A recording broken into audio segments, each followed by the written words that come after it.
أعوذ بالله السميع العليم من الشيطان اللعين الرجيم. بسم الله الرحمن الرحيم. الحمد لله رب العالمين، ثم الصلاة والسلام على أشرف الأنبياء والمرسلين، حبيبي وحبيب إله العالمين، طب القلوب ودوائها وعافية الأبدان وشفائها ونور الأبصار وضيائها، أبي القاسم محمد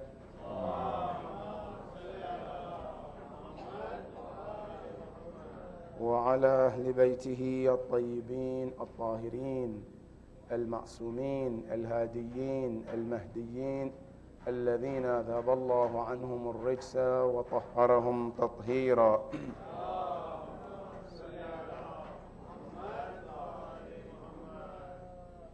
أعوذ بالله من الشيطان الرجيم. بسم الله الرحمن الرحيم.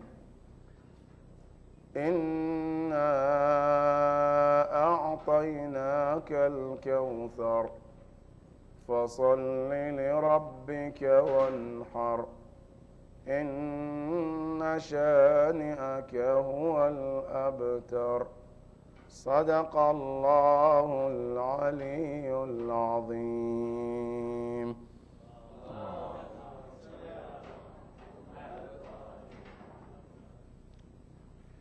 قال إمام زين العابدين عليه أفضل الصلاة والسلام في دعاء السحيفة السجادية: الحمد لله الأول بلا أول كان قبله، والآخر بلا آخر يكون بعده، الذي قصرت عن رؤيته الأبصار الناظرين، وعجزت عن نعته أوهام الواصفين.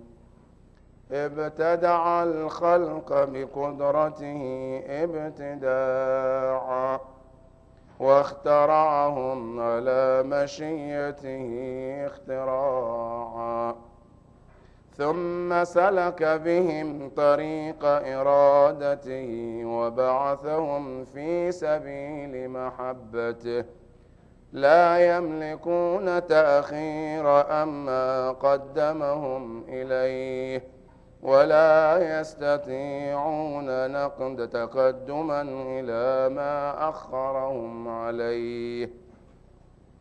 وجعل لكل روح منهم قوتا معلوما مقسوما من رزقه، لا ينقص من زاده ناقص، ولا يزيد من نقص منهم زائد.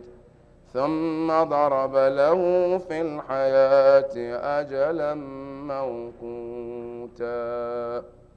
صدق إمامنا العلي بن الحسين. صلوا على محمد وآل محمد.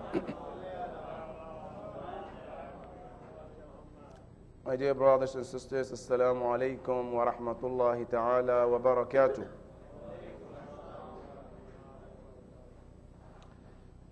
Inshallah, tonight we will start the commentary of dua number 1 in Sahifa al-Sajjadiyya. This dua is a little bit longer. It takes like 3-4 pages in some books. However, I'm not sure we will cover the whole thing. Tonight, I just want to cover the first sentence of that dua, which is Alhamdulillahi al-awwal bila awwalin kana qabla. And we will try to cover just in this sentence, to cover just Alhamdulillah. If we get a chance, then we can continue from there. If we don't, may Allah bring somebody to do the best job, inshallah. The dua, Imam Zayn al-Abidin, salawatullahi wa salamu alayhi, started this dua in Sahifa al-Sajjadiyya with the best way of starting anything. In everything that you want to start, the best way to do it is to start with the name of Allah subhanahu wa ta'ala. That is why in the Quran, Suratul Fatiha, we start with what? Alhamdulillahi Rabbil Alameen. And it's called Fatiha, the opening surah, the opening chapter of the Quran. Imam Zayn al-Abidin also, as the custom of Allah subhanahu wa ta'ala, he started with this sentence, Alhamdulillah. This word is amazing. There are two words, Alhamd and Allah. They are very soft on your tongue. But guess what? They are heavy on the mizan, the Holy Prophet says. So this word, Alhamdulillah, is very easy to say it. But if you are to put this word, Alhamdulillah, on one scale, the Prophet said, Thaqilatan, they are very heavy in the scale. This word, Alhamdulillah, is a word that is absolutely encouraged by Allah, by Imams, to say it more often, all the time. But before I go to the importance of these words, let me say that what is the meaning of Alhamdulillah? Now let's start with the first letters. The first letters, Al. In Arabic, we have three kinds of Al. There is Al we call, in Arabic, is called Lamul Istighraq. Sometimes in Arabic, you put the word Alif and Lam. And Alif or Lam in Arabic, it comes to make a word that is indefinite to become definite. If a word is indefinite, like for example, you have to say Baytun, a house. Now you want to make it definite. How do you make it in Arabic? By adding Alif and Lam. When you say Al-Bayt, meaning the house. So it changes the word from being indefinite to become definite. That's the grammar-wise. But this Al in Arabic, it comes for three purposes. Purpose number one is called Lil Haqiqa. Purpose number two is called Istighraq. Now, what is these names? Let me explain. Number one, when we say Istighraq, in Arabic, if you want to show that every type of something belongs to somebody, one of the way to do it is what? To bring Alif and Lam. And that Alif and Lam is called Lil Istighraq. Now, to make it clear, in the word Alhamdu, Alhamd means what? Praise. Praise comes in different forms. Sometimes you praise your mother. Sometimes you praise your friend. Sometimes you praise your teacher. Sometimes you praise your animal. Sometimes you praise certain things, right? Now, when you say Alhamd, you want to say that any kind of praise that is out there, they all belong to Allah subhanahu wa ta'ala. So that is what's called Al-Islam al-Istighraq. Meaning any kind of praise that is out there that you can imagine, the one you cannot imagine, they are all in combined belongs to Allah subhanahu wa ta'ala. That is that lam there. That's what's called Alhamdulillah. Now this Alhamdu, the word hamd in Arabic, it means praise, to praise somebody. This praise itself in Arabic, it comes in three words. We have what we call Alhamd, praise. We have two, we call it Al-Thana. We have third one, we call it Al-Madah. Number three is called Al-Shukr. Now, think about these three words other than Alhamd. Al-Thana, Al-Madah, Al-Shukr. When you say Al-Shukr, what does it mean? Al-Shukr is thanks. To give somebody, to thank somebody for something. And in Arabic they say, Al-Shukr da'iman fi muqabil al-ni'mah. When somebody does something positive to you, or for you, you want to appreciate them, what do? You say, Shukran. Somebody gives you a gift, you say, Shukran. Because they have done something for you. That is Shukr. Now, number two, we have what we call Al-Madah. Al-madah is praise too. But al-madah is a praise of something. Sometimes it does something for you, and sometimes it doesn't do anything. You just praise them because you think they deserve it. Example, you see a precious stone. What do you say? I said, what a great precious stone. Now you're praising the stone. Did the stone do something for you? No. But you're still praising it anyway. In Arabic, it's called what? It's called madah. Then you have also what we call athana. Athana is, no, you praise somebody because they have done something positive for you. And it can be used also for somebody who didn't do anything for you, like in the second stage. So for that matter, athana is used when somebody does something positive or somebody didn't do anything positive. You can do both. Now you have thana, you have shukr, you have madah. Now you want to combine them in one word where you praise somebody. It's more than shukr, it's more than thana, it's more than Muhammad, but you want to put it in one word to combine all of these three words. You combine them in the word alhamdu. So automatically when you say alhamd means what? Shukr. When you say alhamd, it means what? It means thana. If you say alhamd, it means what? It means al-madah. All these three words are in this word alhamd. And that is the word alhamdulillah. You say all kind of praise is all belongs to Allah subhanahu wa ta'ala. Now this word is amazing that a word alhamd is so beautiful that Allah subhanahu wa ta'ala chose the name from his name, one of his name from this word. What is that? The word Hamid. You read in the dua, Innaka Hamidun Majid. Hamid is the one who is praised. That is the name of Allah. Not only that, one of his names also is called Mahmud. You know, the night of Isra and Mi'raj, when the Prophet ﷺ came closer to Allah and he wanted to get the salat, you know what Allah said to him? He said, Ya Muhammad, لَقَدْ اشْتَقْتُ اسْمَكَ مِنْ ismi. He said, Ya Rasulullah, I chose your name from my name. فَأَنَا الْمَحْمُودِ. My name is Mahmud, the praised one. وَأَنْتَ أَحْمَدُ. And you are Ahmad, the one who praises Allah. Allahu Akbar. And that's what in the Quran, when Isa alayhi salam wants to talk about Prophet Muhammad in the Quran, how did he name him? He says, سَيَأْتِي مِن بَعْدِ اسْمُهُ Ahmad. A prophet will come after me, and his name is Ahmad, the one who praises Allah.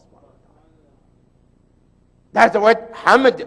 Now this word Alhamdulillah, you see Allah subhanahu wa ta'ala, he praises himself with this sentence, Alhamdulillah, when he wanted to start the entire creation. And here is one of misconceptions that we have. So usually you and I, when do we say Alhamdulillah? After we finish something, especially after food, right? We eat, our stomach is full, we say Alhamdulillah. But you know, in the Quran, the word Alhamdulillah is not after finishing things. It's also in the beginning of things as well. When you are to start something, you can start with Bismillah or you can start with Alhamdulillah. And that is the custom of Allah. Now listen from the Quranic point of view. When Allah wanted to start the creation of the heaven and the earth, what did he say in the Quran? Now check in Surah Fatir, ayah number 1. Allah said, Alhamdulillahi fatiris samawati wal ard. Praise be to Allah. Who Allah? Fatir, the one who is going to create the heaven and the earth. Then he said Alhamdulillah to himself in the beginning of the creation. That is number 1. Number 2, and he said it also after he finished the creation of the heaven and the earth. Where? Also in Surah Al-An'am, ayah number 1. Alhamdulillahi alladhi khalaqa as-samawati wal ard. Praise be to Allah who after he finished the creation, he praised himself as well. Alhamdulillah, to himself. Number 3 also, this Alhamdulillah, you see it in the dua of all the prophets. For example, Ibrahim al-Khalil alayhi salam.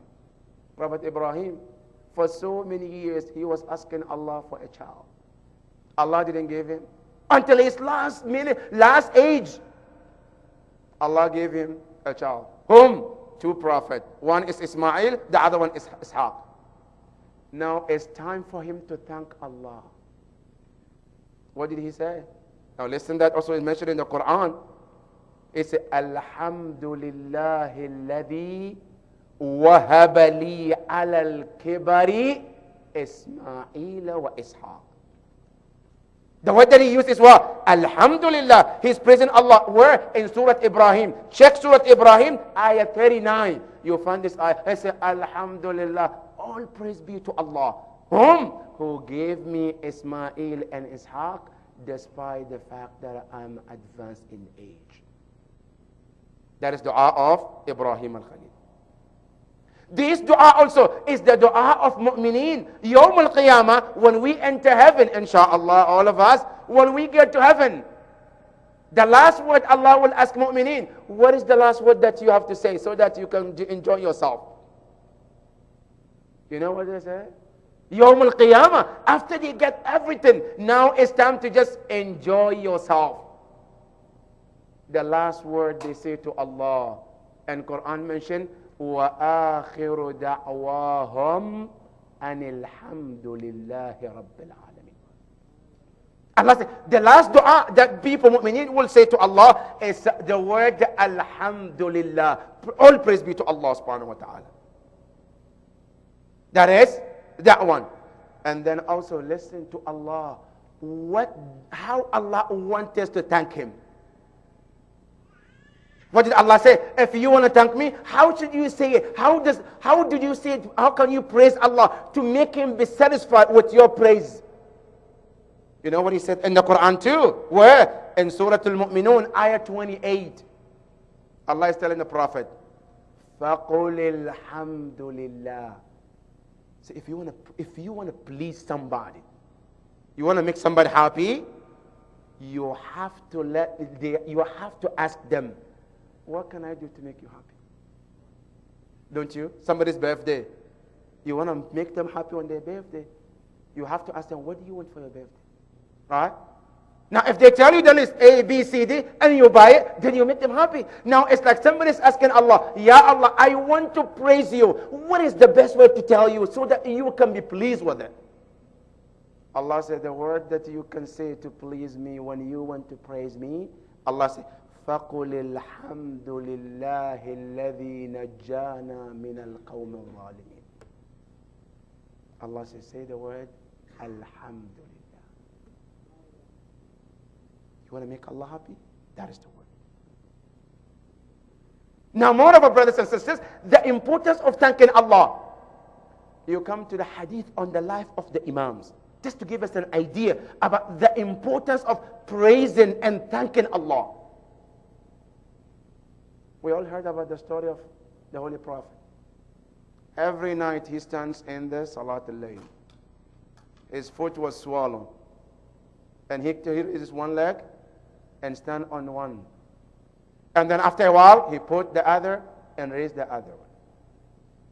His wife comes, Aisha. She comes and says, Ya Rasulullah, why are you bothering yourself? You have been forgiven. Heaven is waiting for you. You have nothing to worry about. Why all these problems that you put yourself in? Now you hear the answer of the Holy Prophet. أَفَلَا أَكُونَ عَبْدًا شَكُورًا. Shouldn't I be a thankful and grateful servant to Allah? Allahu Akbar. Allah, He gave me all this blessing. At least I have to turn and say thank you. And the least I can do is to say shukran lillah subhanahu wa ta'ala. That is from the hadith of the Prophet. Now, number 2, from our Imam Ja'far al-Sadiq alayhi salam.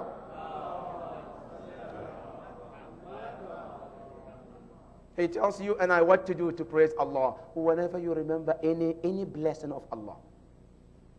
And whenever you remember, not most of us, we have one time in a year where we praise Allah. In November, last week of November, and how do we thank Allah? With turkey. When we put it, mashallah. No, I say we're thanking our tummies, not Allah. Because at the end of the day, you are the one who's getting full, not Allah.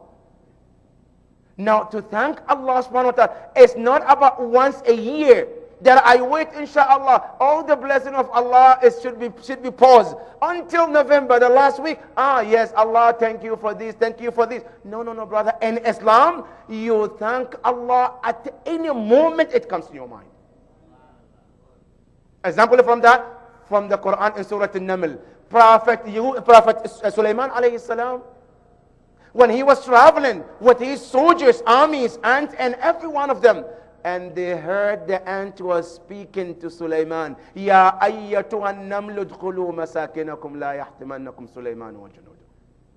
Nobody heard except Sulaiman alayhi salam. Quran said, فَتَبَسَّمَ ضَاحِكًا مِنْ قَوْلِهَا. Sulaiman, when he heard that, he smiled. And what did he do? Quran didn't mention this part, but Tafsir mentioned that Sulaiman asked the ant, I said, come, I want to talk to you. The ant came, and Sulaiman spoke to the ant. Why did you say what you said? The ant said to Sulaiman, to the other ant, "Udkhulu masakinakum, run to your places, so Sulaiman and his soldiers will not step on you." But the most important part of what she said is the last part. وَهُمْ لَا يَشْعُرُونَ. They shouldn't step on you while they don't know. That was the part that Sulaiman was amazed about what she said. So Sulaiman asked the ant, why did you say this last part? The ant said, Ya Nabi Allah, you are a prophet and ma'soom. And I know you wouldn't step on us knowingly. No, you will allow your soldiers to step on us knowingly. So if they step on us, it's because they are not aware about it. That is why I say what I said. This word got into the heart of Sulaiman alayhi salam. You know what he did?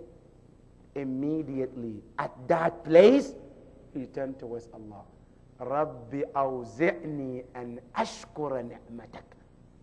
Ya Allah, make me be among those who always remember to be grateful for your blessings. Not only me, and he said, wa ala walidayya, and also the blessings you give to my father. Because why is he mentioning his father? Because here is the point, brothers and sisters. See, Sulaiman alayhi salam, one of the biggest blessings of Allah is that Allah made him prophet and he made his father prophet. And this is not for everybody. Some prophet, they are prophet, but their parents are not prophet. When you go to the Quran, our prophet Muhammad, his father was not a prophet. A lot of prophets, we call them, we know them in the Quran. They were prophet, but their fathers were not prophet. But one of the blessings that Allah gave to him, Sulaiman, was Allah chose him as a prophet and his father too. Some of them, Allah even chose them that they are prophet, their father is a prophet, their brothers are prophet too, and their children are prophet as well.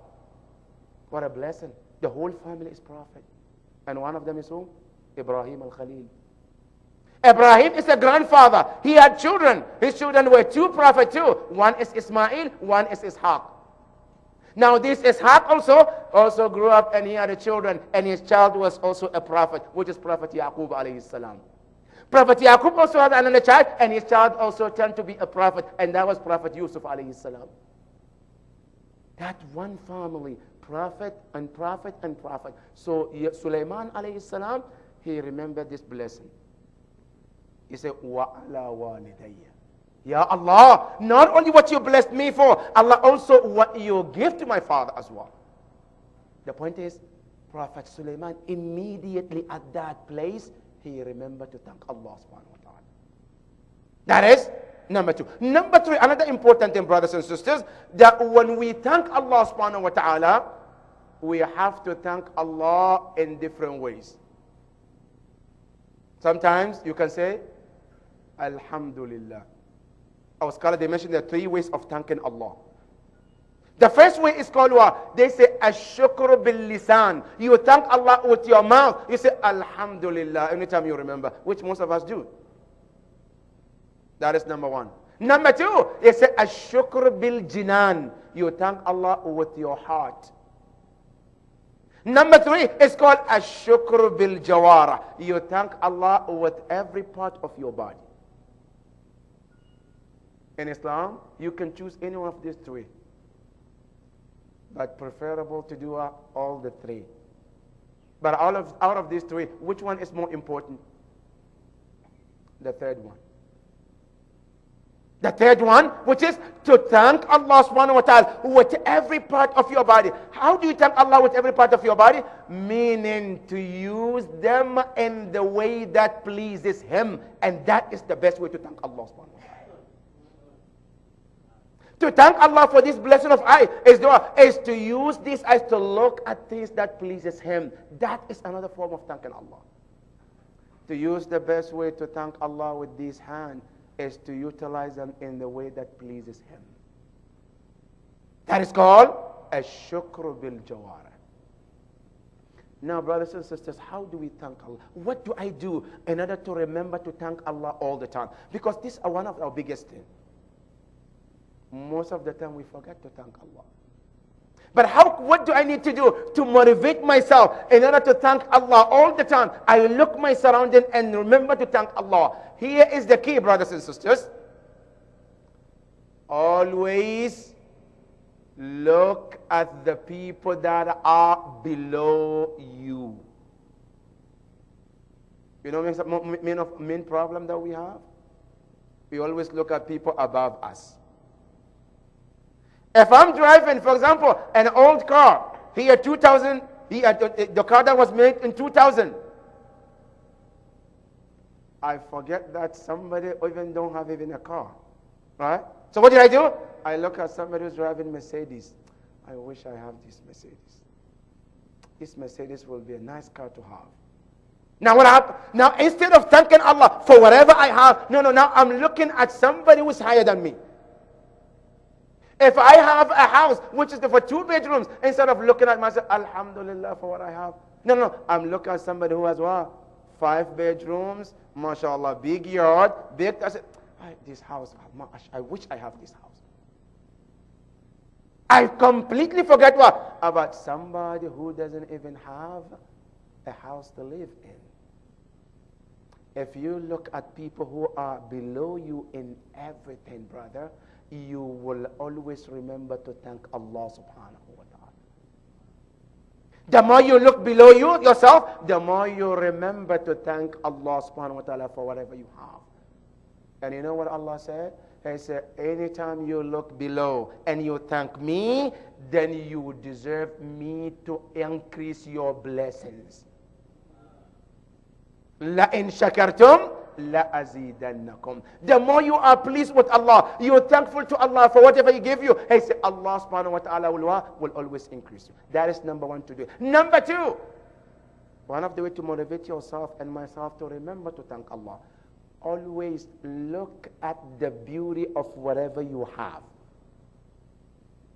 Most of the time, we close our eyes from every good thing that we have and we focus about the negative part.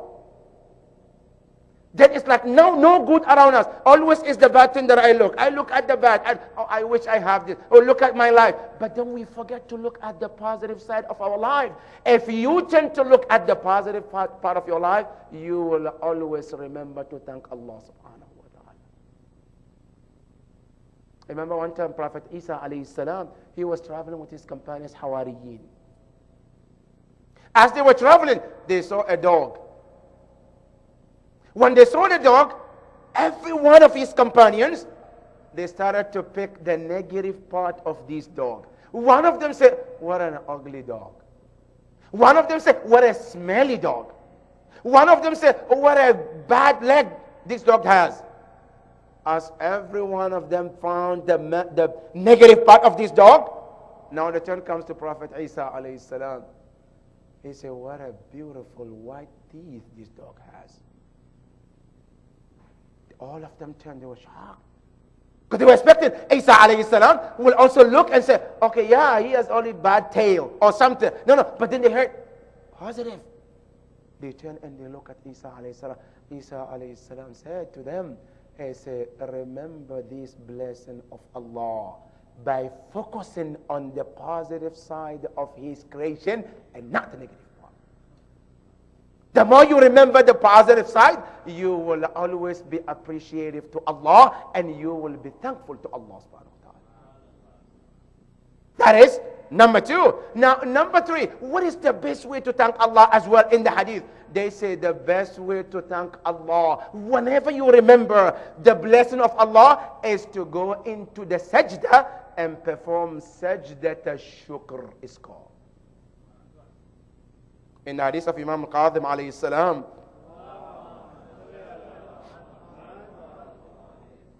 he mentioned in Usul al-Kafi, volume number 5. He said, إِذَا ذَكَرْتُمْ نِعْمَةَ اللَّهِ. Anytime you remember the blessing of Allah, he says, فَضَعُوا وُجُوهَكُمْ عَلَى التُّرَابِ. He said, go ahead and put your forehead on the floor, on the ground. Shukran lillah, thanking him. وَإِنْ كَانَ رَاكِبًا. He said, if you are riding something that you cannot perform sajda, what should you do? He said, فَلْيَدَ أَخَدَّهُ عَلَى كَفِّهِ. He said, he should put his side on his arm and say, Alhamdulillah. But you know the best way to do it is in the sajda. Let me share with hadith from Imam Ja'far al-Sadiq alayhi salam. You know when you are in the sajda for shukr, whether it's after salat or you remember anything, blessing of Allah, then Allah looks at you, you're in the state of sajda. Then he asks the angels, what is he doing? Then they say, Ya Allah, he's from sajda to thank you for your blessings. Then Allah asks the second question, what do you think he deserves or she deserves?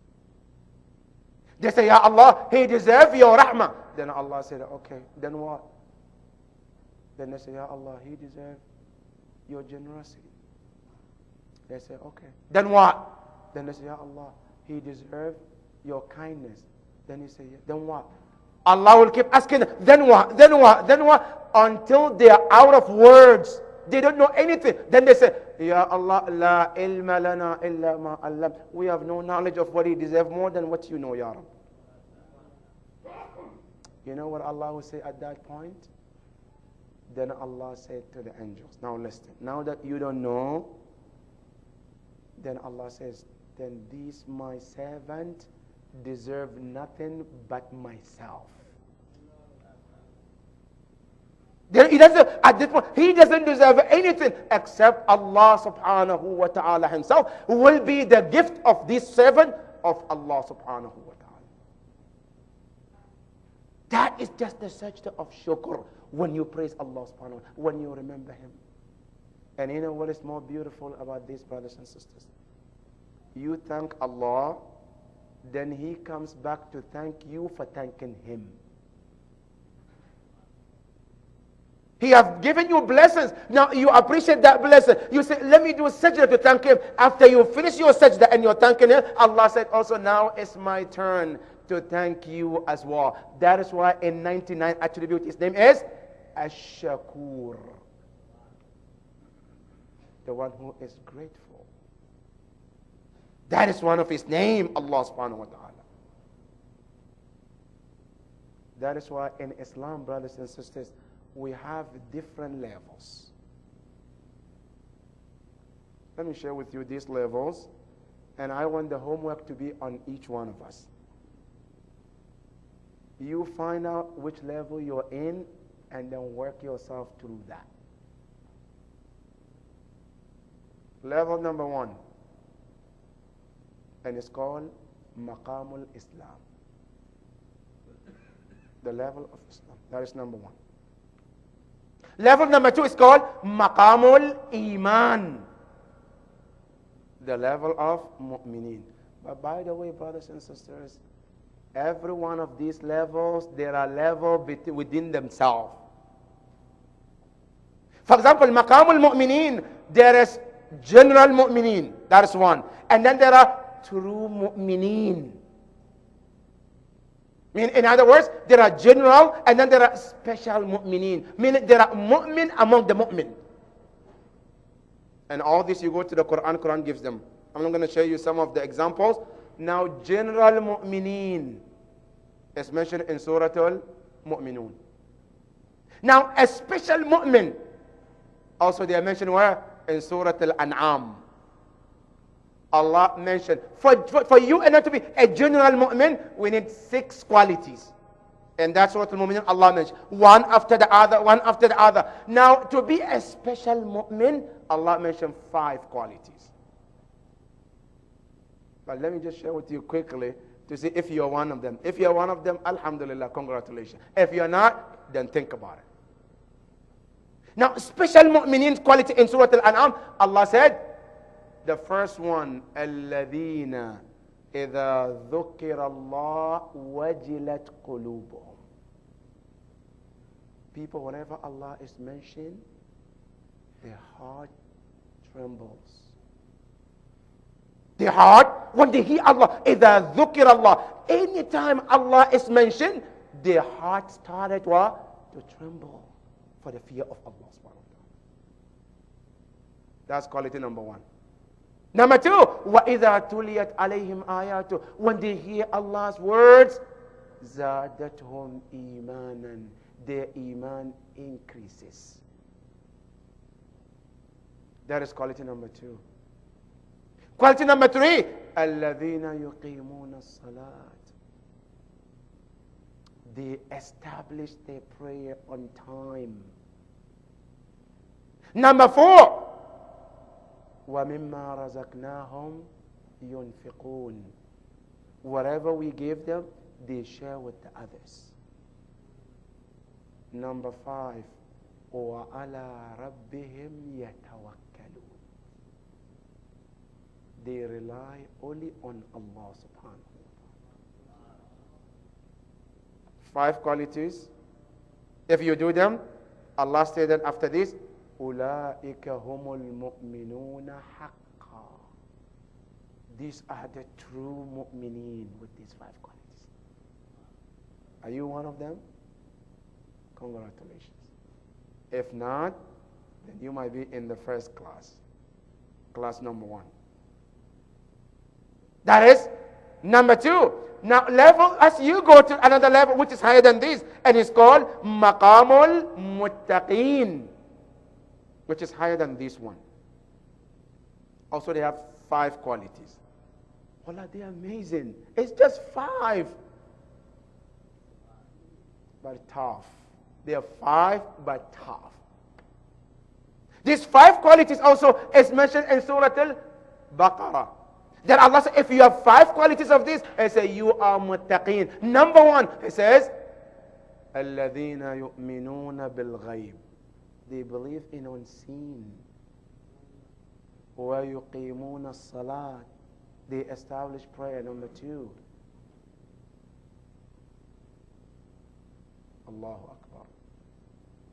وَالَّذِينَ يُقِيمُونَ الصَّلَاةِ وَمِمَّا رَزَقْنَاهُمْ يُنْفِقُونَ. That's number 3. They also give charities. Number 4. وَالَّذِينَ يُؤْمِنُونَ بِمَا أُنزِلَ إِلَيْكَ وَمَا أُنزِلَ مِنْ قَبْلِكَ. They believe everything the Prophet was sent to, everything that the Prophet received from Allah, and everything that came before the Prophet. Number 5, وَبِالْآخِرَةِ هُمْ يُوقِنُونَ, and they are certain, sure about Yawm al-Qiyamah. 5 qualities. If you have this, Allah says you are one of the muttaqeen. However, by the way, that is not all the qualities, huh? Now you go to Nahj al-Balagha, Imam Ali has almost 18 other qualities of muttaqoon. That when Imam Ali was mentioned them, the person who asked for, by the time Imam Ali finished those qualities, he died. Because he couldn't stand those qualities that Imam was talking about. منطقهم الصواب, مشيهم التواضع, منطقهم الكلام. I made every one of them. Imam Ali mentioned one by one, up to almost 17 or 18 qualities. That is maqamul muttaqun.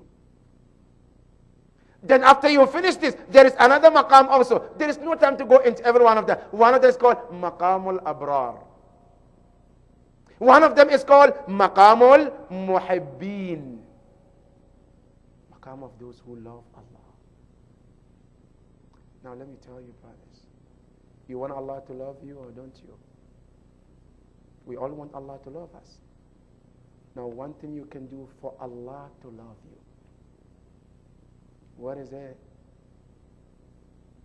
Is to keep your nawafil going. The more you do nawafil, the more Allah loves you. In the hadith, لا زال عبدي يتقرب إلي بالنوافل حتى أحبه.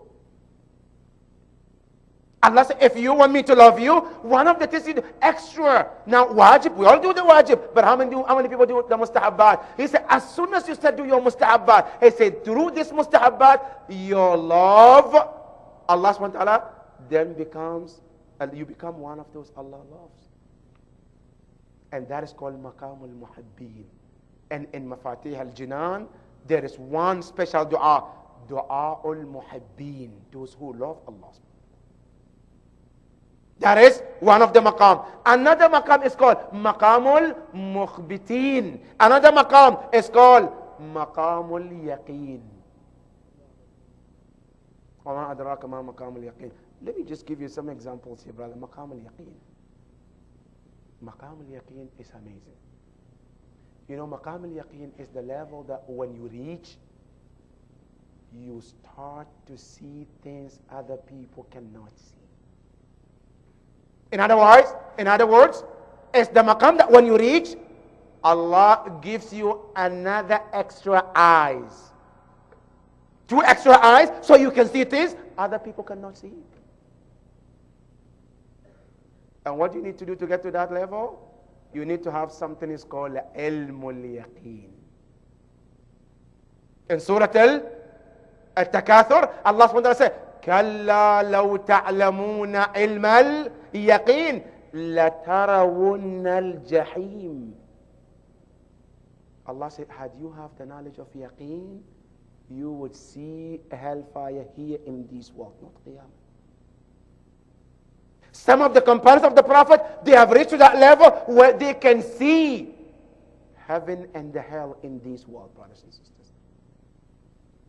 One example was that young man, the companion of the Prophet, is called Zayd ibn Harith. Zayd ibn Harith was a companion of the Prophet who, Allah, he used to love the Prophet so much. Allah, congratulations to him. What a lucky man. Zayd ibn Harith had a super love for the Holy Prophet. The narration says, anytime the Prophet comes, sits with them and he wants to go home, then Zayd starts to cry. He doesn't want to leave the presence of the Prophet.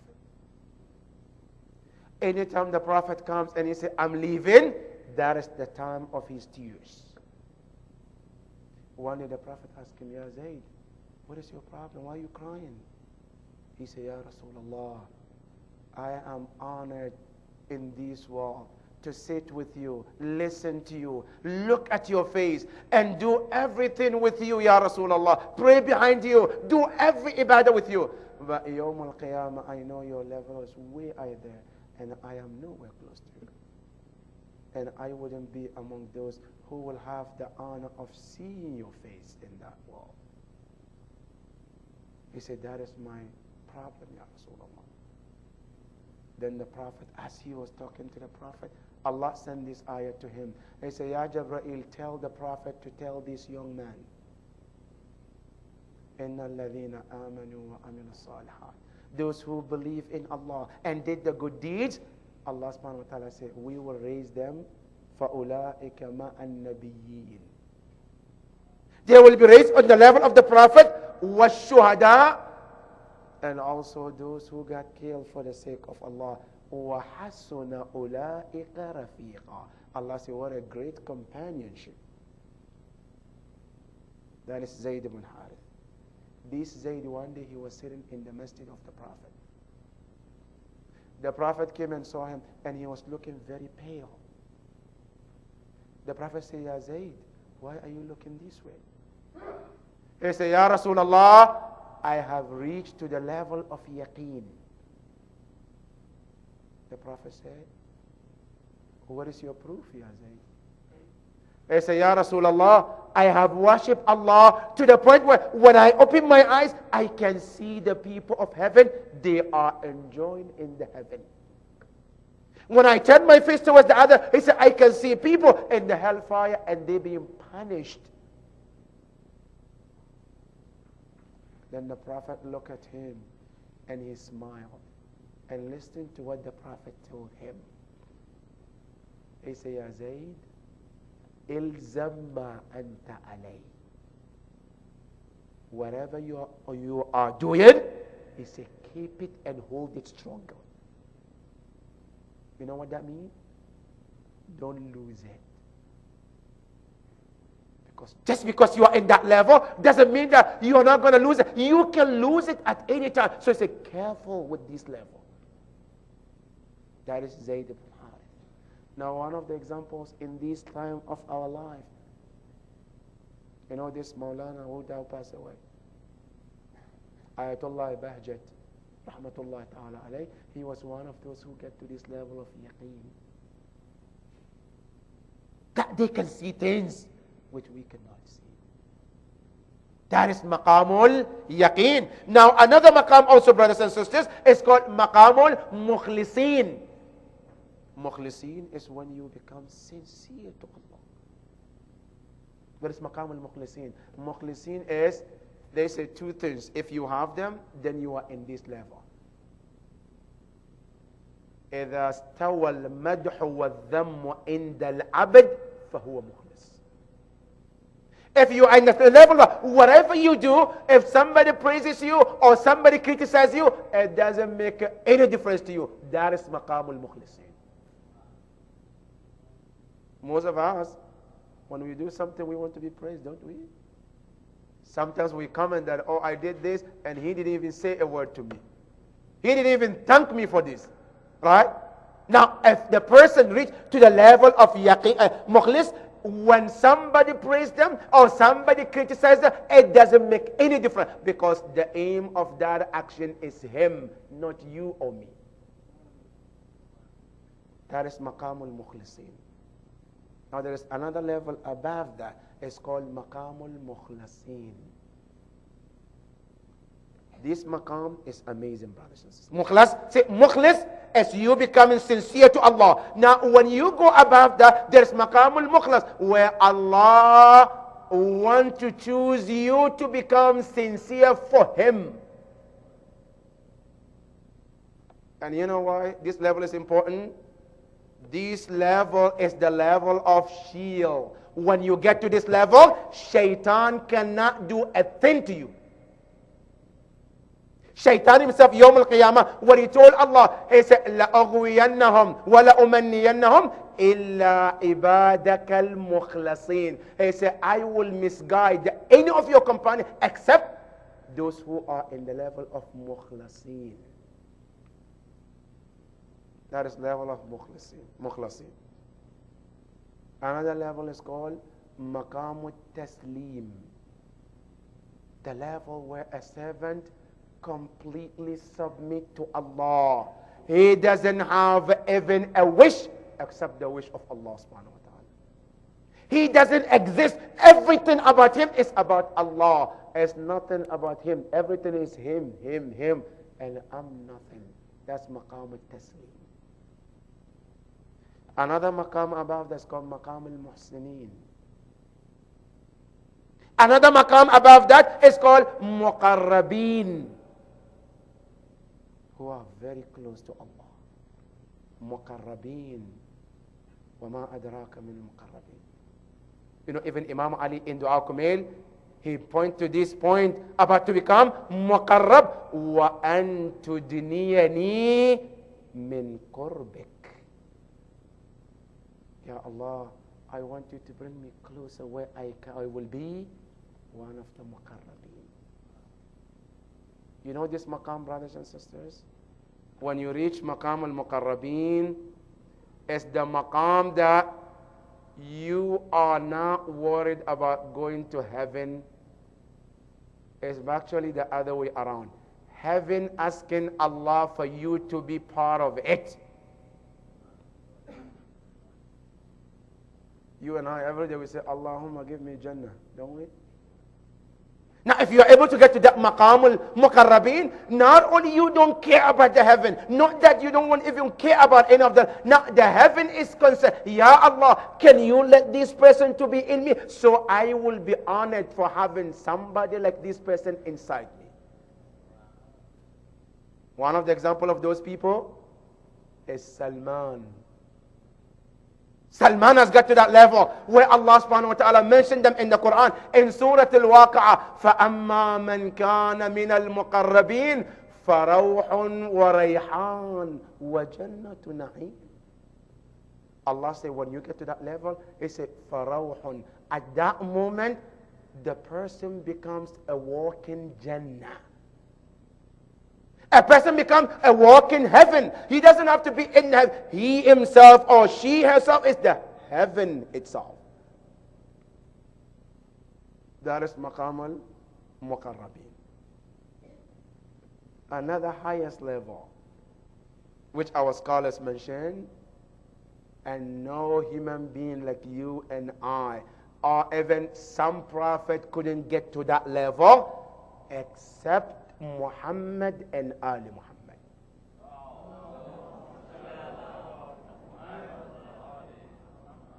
And that maqam is called Maqam al-Rida. Maqam where Allah is pleased with you. And you are pleased with Allah. That is the highest level, brothers and sisters. That if a person gets to the point where Allah is pleased with you, and not because in this maqam there are two. One is you want to please with Allah, and then the other maqam after you pass this level, Allah say, I want to please you now. And that is the level where our Prophet got, where Allah stated about him in Surah Al-Duha, وَلَسَوْفَ يُعْطِيكَ رَبُّكَ فَتَرْضَى. Allah said, Ya Rasulullah, you have pleased me enough that now it's my turn to make sure that you are pleased with Allah subhanahu wa ta'ala. And Allah said, here is my gift for you. I will keep giving you, giving until you become happy with Allah and pleased with Allah. This is true. That's why in Surah Al-Fajr, Allah says, Ya ayyatuhan nafsul mutma'inna, irji'i ila rabbiki. Now listen careful. Radiyatan. And it says, mardiya. Radiya means you are pleased with Allah. Mardiya, Allah is pleased with you. What a level, brothers and sisters. Now more than that, another surah, Allah subhanahu wa ta'ala says, إن الذين آمنوا وعملوا الصالحات أولئك هم خير البرية رضي الله عنهم ورضوا عنه ذلك لمن خشي ربه. These are the levels in Islam. There are other levels too, but these are the main important ones. But I just want to put, but how do you go through these levels? There are three things as a suggestion. Suggestion number one is tazkiyat al-nafs,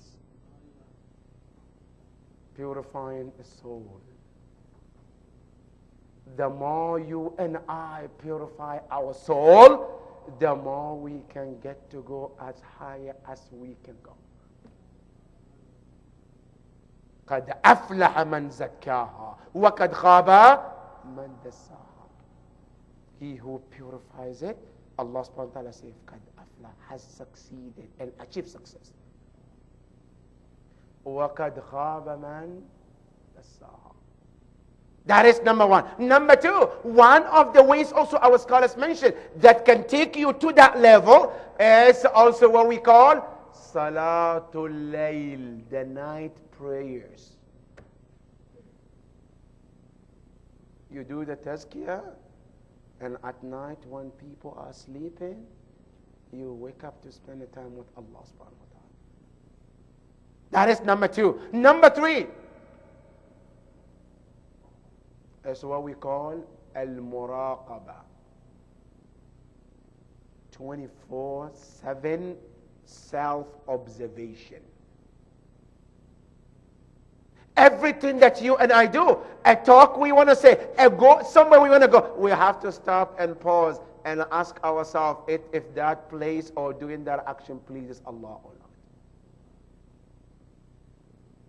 If that is in you, al-muraqabah, and these other 2, you are good to go, brother, especially al-muraqabah. Always self-observes. You observe yourself for everything. You know, tonight I want us to learn from this, one of the companions of Imam Hussein, about muraqabah, the 3rd part, self-observation. And you know who is that? Hur ibn Yazid al-Riyahi. Hur is one of the examples of al-muraqabah. Hur ibn Yazid al-Riyahi, at first he wanted to go, he was with the enemies, but never stopped to observe his action, if it pleases Allah or not, until the night of Ashura. When he paused and he started to question himself, is this pleases Allah or not? As soon as he realized that this does not please Allah subhanahu wa ta'ala,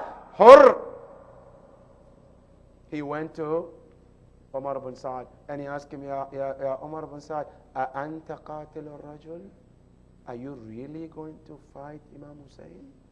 Or you just joking? Now listen to the answer of Umar ibn Sa'd. He said, I wallah, qitalul abtal aysaruha tatiru fiha al-ru'us. He said, yes, we really are going to fight Imam Hussein, and the least that will happen in this field is the heads of people have to fly here. When Hur heard this, the narrator, he started shivering. He started shaking. Another companion was standing next to him. He said, Ya Hur, if somebody asks me who is the brave one among us, I will point you. But this action is weird. What are you doing? You know what his answer was? He said, Wallahi inni ukhayyiru nafsi bayna al-jannati wal-nar. The reason why I'm shivering is because I'm trying to decide for myself if I want to go to heaven or I want to go to hellfire. Then he said, فَوَاللَّهِ لَا أَخْتَارُ عَلَى النَّارِ شَيْئًا. He said, I would never choose hellfire over the heaven. His sword, his sword was up. Because among the Arabs, when the sword is up, means I'm ready to fight. Then he immediately turned the sword down, which indicates what? Peace. Then he moves his horse towards Imam Hussein alayhi salam.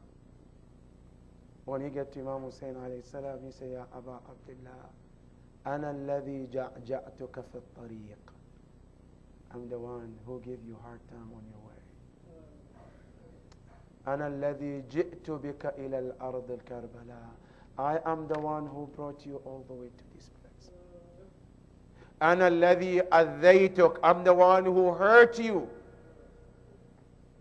And then he started to mention all his mistakes in front of Imam Hussein. And then the last thing he asked Imam Hussein, هل ترى لي من توبة? Do you see that I can still be forgiven? Now answer, listen to the answer of Imam Hussein alayhi salam. Imam Hussein alayhi salam, with no hesitance, he said, you are forgiven. You read the Al-Quran, one of the names of Allah is Ya Sari' al-Rida. Imam Hussein alayhi salam is the example of Sari al-Rida. And so immediately, despite all this hardship, when he came and asked forgiveness, he said, you are forgiven. He said, come on in, ya Hur. Hur came. And Imam Hussein alayhi salam told him, can you get down? Step down. Because he was on his horse. Hur told Imam Hussein alayhi salam, أنا لك راجل خير أن أكون أنا لك فارس خير أن أكون لك راجل. He said, yeah, Imam Hussein, I would do better on the horse than if I'm on my feet. Imam Hussein alayhi salam said to him, Ya Hur laka dhalik, you have that. And then he said to Imam Hussein, Ya Aba Abdullah, I have one request for you. Imam Hussein said, what is that? He said, I want to be the first shaheed among everybody, to show my true repentance to Allah and to you as well. Imam Hussein alayhi salam said, Laka dhalik, you've been given that as well. Then on the day of Ashura, he came and he said, Ya Aba Abdullah, remember last night promise? I have to be the first one to be killed. But before then, he said, I want my son to go first. I want to see my son killed. Why? I said, because I don't want to be killed, and maybe he might leave your path and choose not to die with you. I said, I want him to be killed in front of me so that I'm sure that he dies on the path that I want him to die, the path of Muhammad and Ali Muhammad. Then he came and the child was killed. Then Hurr ibn Yazid al-Rayahi came forward. The narration says when he came forward, he was asking Allah's forgiveness first, and then he asked Imam Hussein alayhi salam. And then when he went to the battlefield and started the battle, the narration said he was able to kill so many of those enemies until he got killed. But before he died, the narration said that he came, when he was falling on the ground, he said salam to Imam Hussein alayhi salam. And then when he was saying the salam as he was falling on the ground, Imam Hussein heard and rushed towards him. When Imam Hussein came, by the time he came, he was on the ground covered with dust and blood. And then Imam Hussein alayhi salam took his head and put on his thigh. And then he said to him, Ya Hurr anta Hurrun fi dunya wal akhirah. He said, indeed, Ya Hurr, your mother didn't make a mistake when she called you Hurr. You are indeed the free man in this world and the hereafter, because you chose to make a free will and free decision, which is to die with Muhammad and Ali Muhammad. And then he said to him, Ya Hurr, jama'aka Allahu ma'a jaddi Rasulullah. May Allah unite between you and my grandfather Rasulullah. Wa jama'aka Allahu ma'a jaddi ma abi Amir al-Mu'mineen. May Allah unite you between you and my father Imam Ali alayhi salam. And Hurr ibn Yazid al-Rayahi gained this highest position in the sight of Allah and the sight of Ahlul Bayt because of muraqabah. وسيعلم الذين ظلموا أي منقلب ينقلبون والعاقبة للمتقين ولا عدوان إلا على الظالمين وصلى الله على محمد وآل محمد.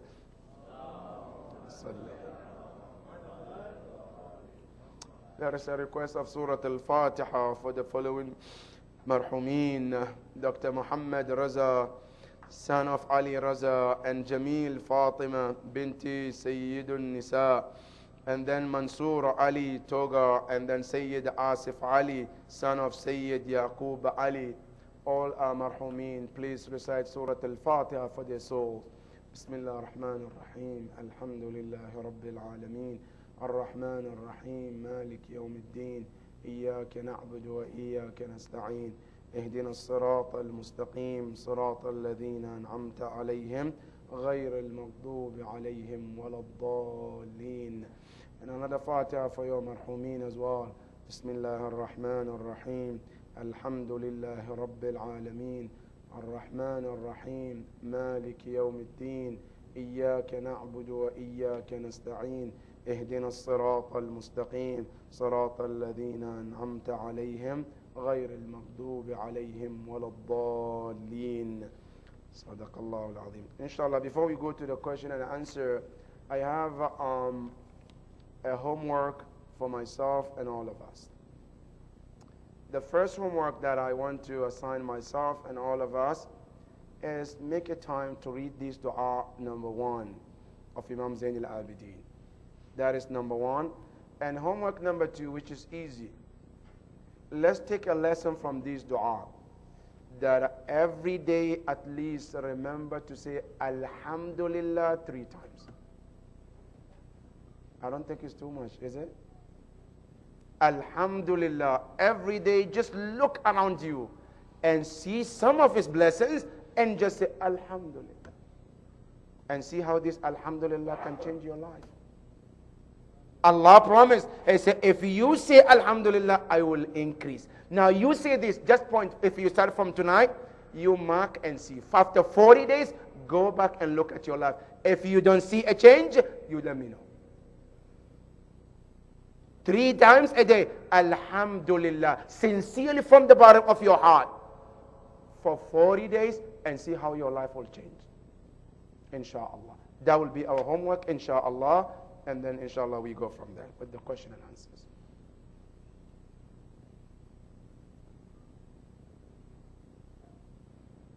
Look, no question today, alhamdulillah. Yes. Mm-hmm.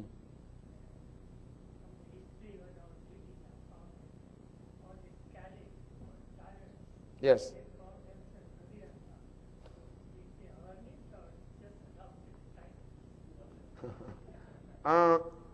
In our aqidah, we don't say radiyallahu anhu. We say maqam al-rida, the position of where Allah is pleased with the servant. That is what it is.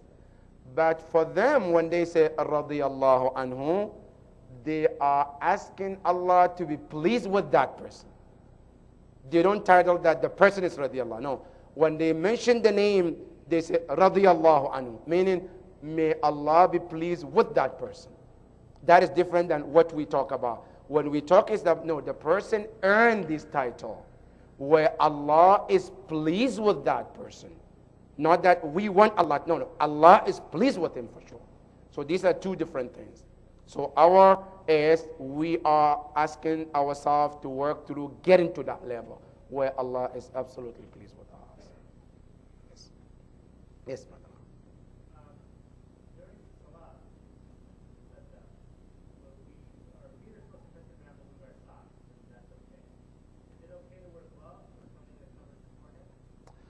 If for the sake of cold, yes, that's fine. One can do that. Or if there's a good reason, one puts gloves, yes, that's fine. It's very cold, or the person is sensitive for something, yes, they can wear gloves. That's fine, no problem. The forehead, no. The forehead have to touch the ground. I mean, the hands, yes. If you wear the gloves for the hands, that's fine.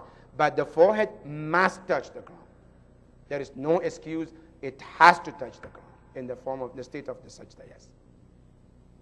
Yes, brother.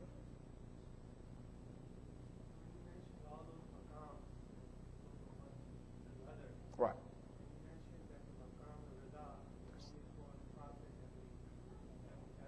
Right. Were they born at that maqam, or did they travel from stage to stage to stage to achieve that maqam? Nobody is ever born with any maqam. All the prophets, they have to go through struggle as you and I should go. They struggle from one level to another. And let me share with you, brothers and sisters, that one of the signs that makes a person to move from one level to another is test. It's like when you go to school. I am in, let's say, kindergarten or grade 1. Would they move me to grade number 2 if I don't pass the test?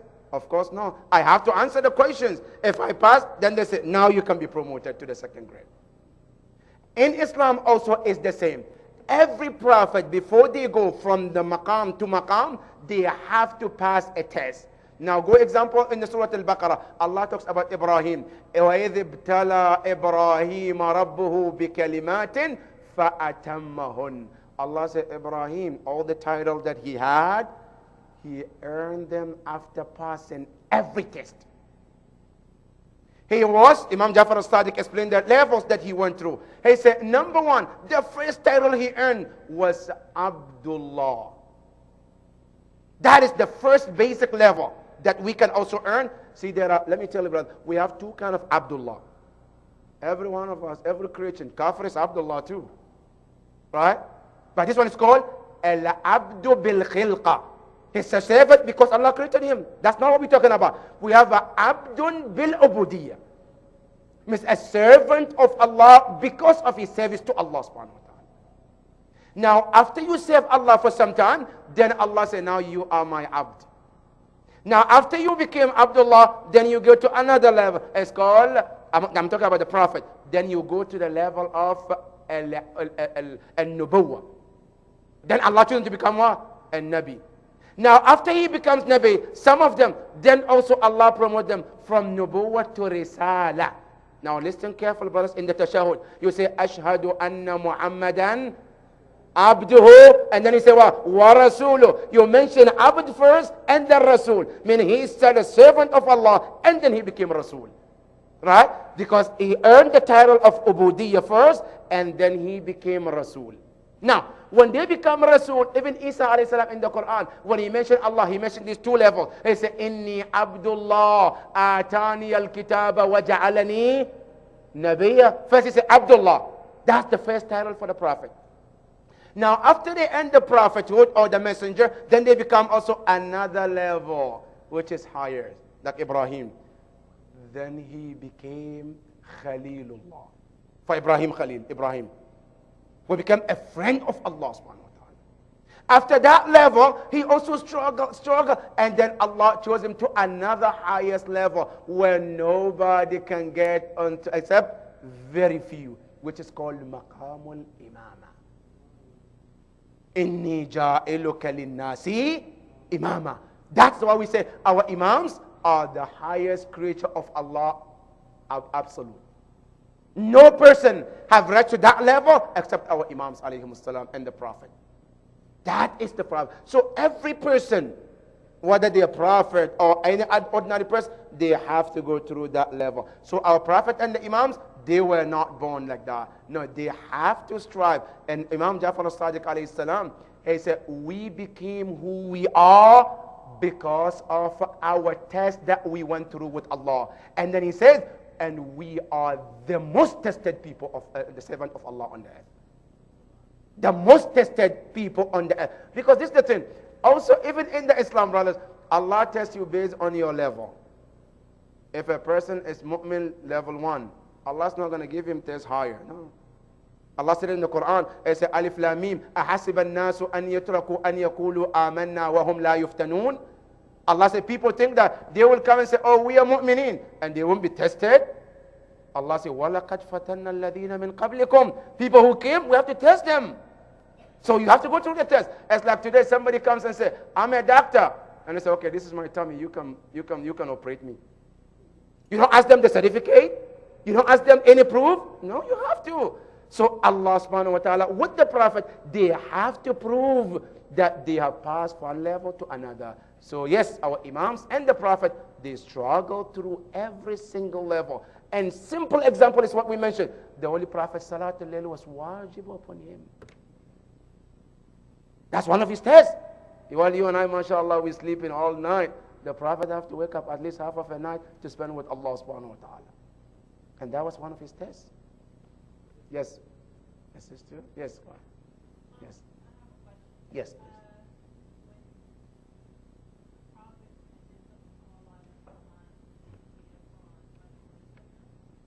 I'm sorry, when?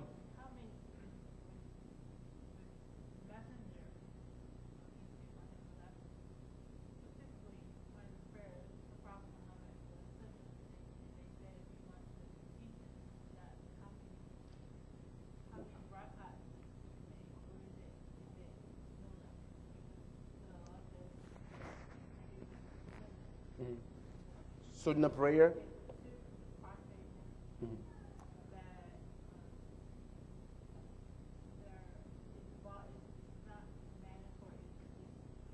It's optional, yes. At the Sunnah prayer, the sister is asking, what are the Sunnah prayers? Sunnah prayer or Mustahab prayer are the prayers that are being recommended in Islam.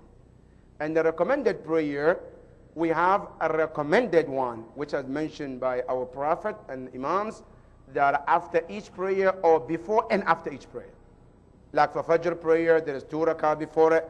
Dhuhr prayer and Asr, they have 8 rak'ah, 1 before, 4 before, and 4 after. And the Maghrib prayer has 6 rak'ah as well. And then Isha has 2 rak'ah prayer. These are the mentioned recommended Sunnah prayer that our Prophet used to do. But on top of this, if one wants to go extra, they can go as much as they want. Like Imam Zainul Abidin used to pray 1,000 rak'ah every day. If you can do 1,000, good for you. The more you do, the better it is. Yes, brother.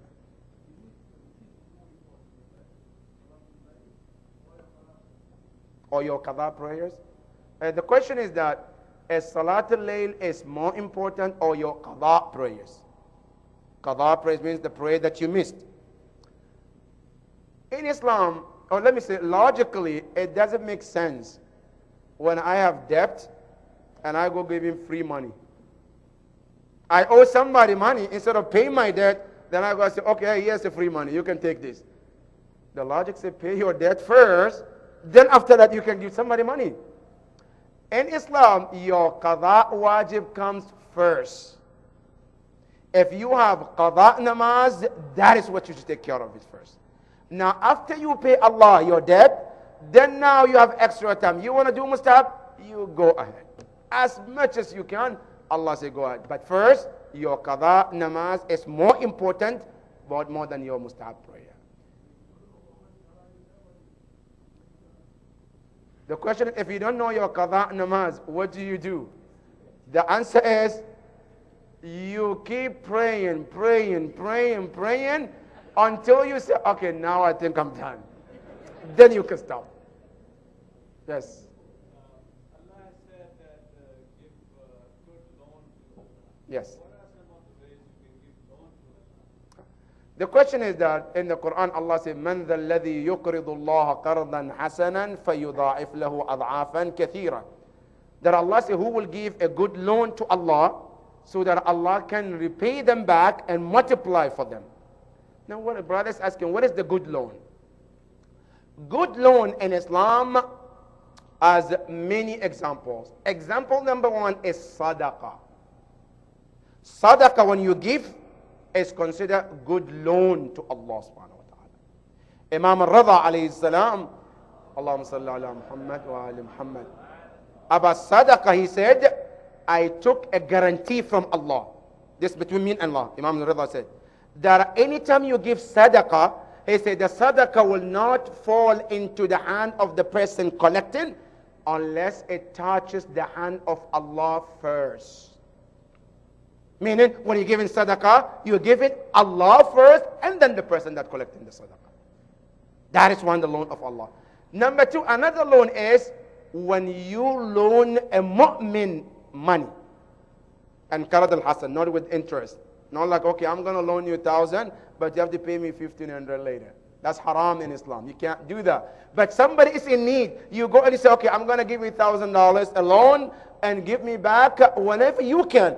That is considered also loan to Allah. And guess what, brothers and sisters?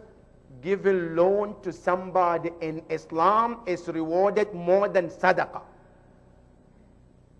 Sadaqah you're giving for Allah, right? And loan you're giving to somebody. But the thawab of loan to somebody without interest is more thawab, has more reward than the sadaqah. Why is that? They say, here's the reason. Sadaqah is to do is to help needies. Right? But this sadaqah, when you give, sometimes it goes to somebody who needs, and sometimes it doesn't go to somebody who needs. But when somebody comes for a loan, not in America though. Not in America. Because sometimes, unfortunately, people go and take loan for luxury. No, that's not that one. Most of the time, when somebody comes for loan, they come because they are in need. And you are exactly helping someone in need. So the thawab is more. But not in America. This doesn't apply in America. When you go back home, yes, it does. Yes. Okay, I think there's no question. Alhamdulillah. No. So let's go. Oh, okay.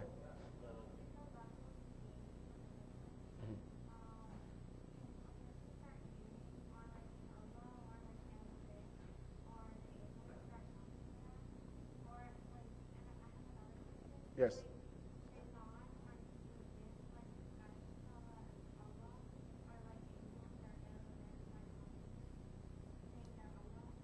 Saying they are Allah.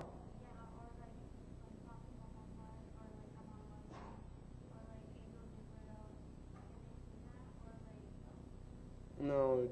The question is that can Allah, can a person in the level of Islam, the first basic level, can they see a prophet or imam? Mhm.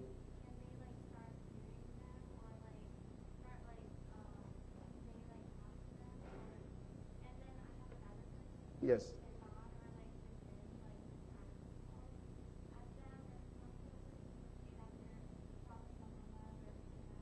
Okay.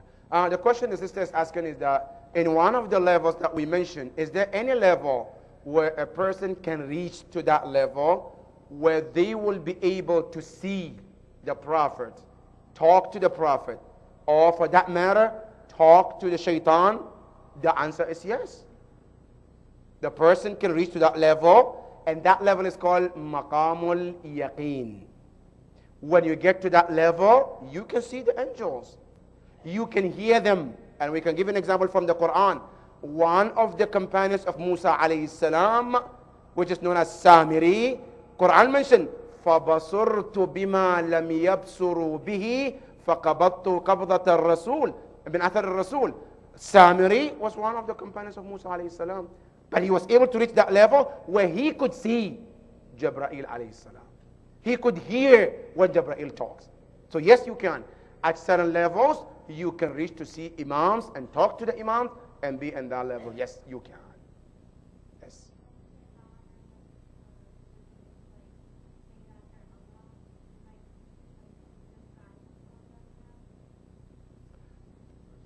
I'm not sure about the question. To show themselves?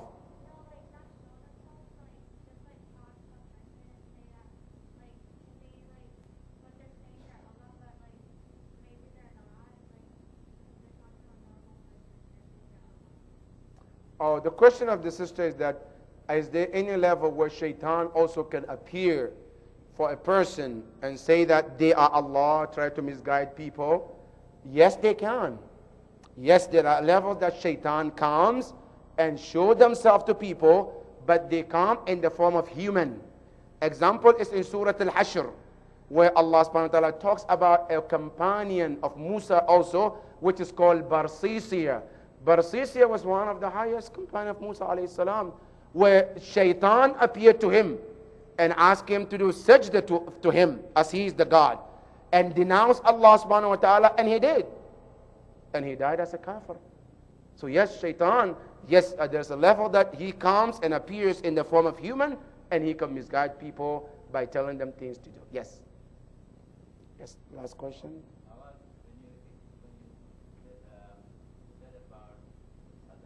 Yes.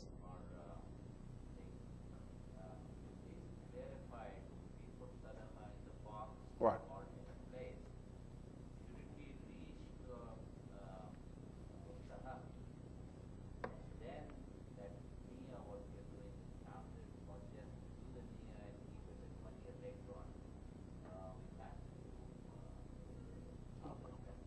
Okay.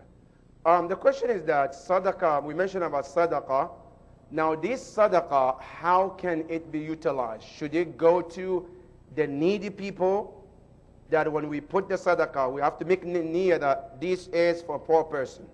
And we have to make sure that it goes there. Or what should we do? Sadaqah in general can be used in 8 situations. If you have a sadaqah, any of these 8 categories, if you spend it or they spend it in one of them, you're fine. It's considered sadaqah. Number 1, Allah mentioned in Surah At-Tawbah, إِنَّمَا الصَّدَقَاتُ لِلْفُقَرَاءِ. A sadaqah can be given to a needy person. Now, who's faqir in Arabic? They say in Quran, al-faqir is the person that who doesn't have his, in today's world, you say stable income. He has income, but his income is not stable. It comes sometimes, sometimes it doesn't come. He's called faqir. That is one. Number two, wal masakin. Masakin is the destitute, homeless, a person who is even worse than the faqir. No income whatsoever. That is, sadaqah can go to that person. Number three, wal amilina alayha. People here in America, we don't have that, but in the Muslim world they have. That there are people who their job is to go from one place to another collecting zakat and sadaqah. Like some places, they have boxes of sadaqah in every city. So these people, their job is to go every month, they collect all the money, bring it to the center, and then distribute to the needy. Now this person who's working, he has family too. Islam said, how can he make his living? He said, you should be paid from this sadaqah too. That is number three. Number four, wal gharimin. People who are in debt that they cannot pay their debt. Okay? However, let me make it clear. They are in debt, not that they went to Las Vegas and played casino there.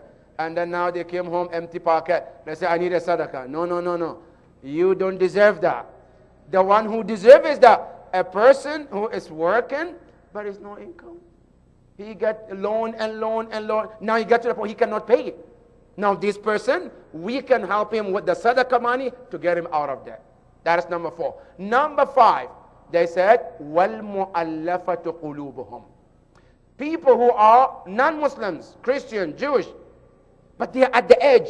They are thinking of converting, I'm not sure. And you know that if you buy them nice cake, help them, they're like, oh, you know what, Muslim is kind. Let me become a Muslim. But here you have to be careful though. We have to be careful.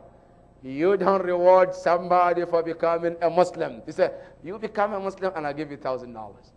Now you take the $1,000, after $1,000 is finished, no, I think I'm going to go back to Christianity. No. I said, وَالْمُؤَلَّفَةُ قُلُوبُهُمْ. People who, they are thinking of converting. They are at the edge on their own. They got the life, but they just need some small push. And that push can be some financial support. If that is the case, then you can help them from the sadaqah. That is another group. وَالْمُؤَلَّفَةُ قُلُوبُهُمْ وَفِي الرِّقَابِ. Al-riqab is the slaves. A person is a Muslim, but slave to somebody who's not a Muslim, or even a Muslim. Now, I have enough sadaqah money that I can buy this slave from his master and free him. Yes, you can use it from the sadaqah money. That is number 6. Number 7 is a وَابْنِ السَّبِيلِ. Ibn Sabil is a person who is traveling. They're in the middle of the road, they stranded, their money finished, or they don't have enough, their money got stolen. Now they have no money to go back, they have no money to continue their journey. I have sadaqah money, I can help them to continue their journey or go back home. That's called Ibn Sabil. Number 8, it's called Wafi Sabilillah. In any action that is meant for Allah. Anything, any money that is can be used for the sake of Allah. For example, like a masjid, or building a center, supporting a center to pay the bills, supporting a masjid to hold a program. Yes, sadaqah can be used for all this. Building a bridge, helping people, everything that is meant for Allah, sadaqah can be used there. So if sadaqah is for one of these 8 purposes, it's still fine according to the Quran, inshallah. Yes. My sister, okay, yes.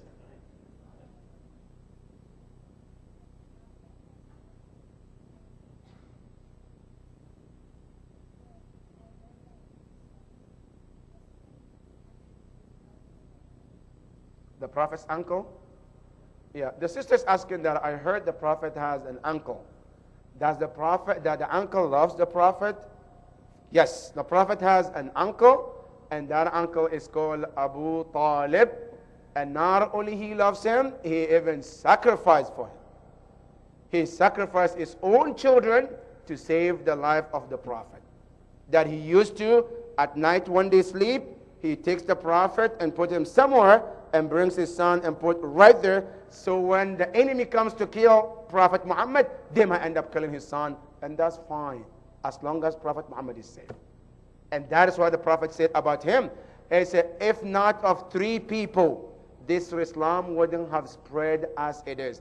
He said, number one, لولا مال Khadija. If not the money of Khadija, that financial support that she gave. Number two, وحماية أبو طالب, and protection of Abu Talib. Number three, وسيف علي, and the sword of Imam Ali, لما قام لهذا الدين من عمود. Yes, so this is an uncle. Inshallah, we go to Al-Faraj. Bismillahir Rahmanir Rahim. Allahumma kun liwaliyika al-Hujjat ibn al-Hasan.